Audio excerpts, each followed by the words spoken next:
שלום לכולם, פרשת ויקהל, שבת שקלים, שבת מברכים, ראש חודש אדר ב', תשפ"ד.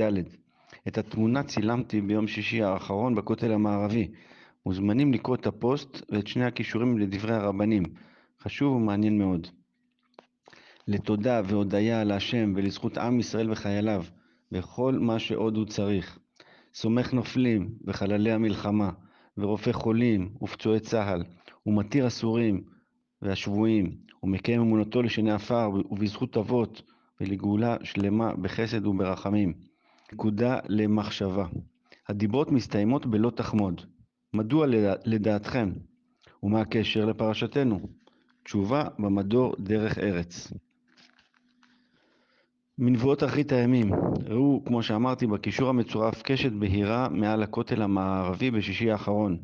בזוהר הקדוש שמצוטט בקישורים, כתוב שתראה את הקשת הזאת שמתקשטת בגוונים בהירים בעולם, צפה למשיח.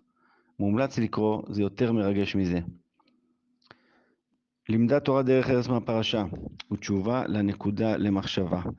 למה הדיברות מסתיימות דווקא בלא תחמוד?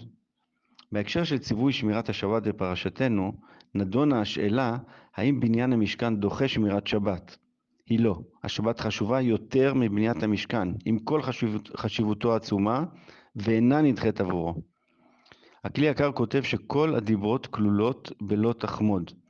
נושא עמוק ומעורר מחשבה בפני עצמו, מוזמנים לעבור על הדיברות אחת-אחת. יש כאלה שקל להבין את הקשר, ויש שיותר מאתגר להבין. מוסיף הכלי יקר שסוף דבר הכל נשמע. תוסף את המילה כל לפסוק המפורסם מקהלת. הרושם של דברים הנאמרים בסיום חזק יותר, אולי גם זוכרים אותו יותר, כך הוא משפיע יותר.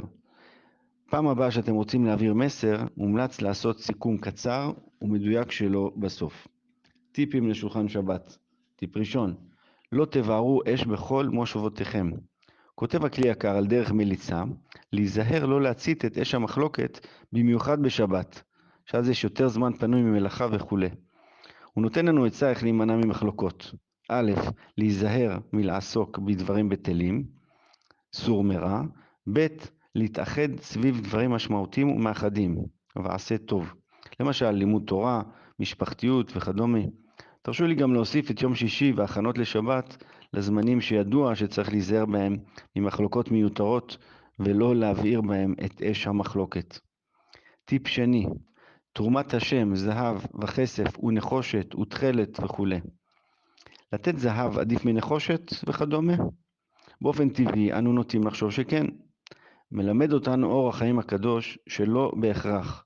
בתרומות לבניית משכן השם ישנם 13 חומרים שכולם מתחילים בו"ב החיבור, כדי לומר לנו שכולם נקראים תרומת השם, כי כולם שווים וזכותן שווה.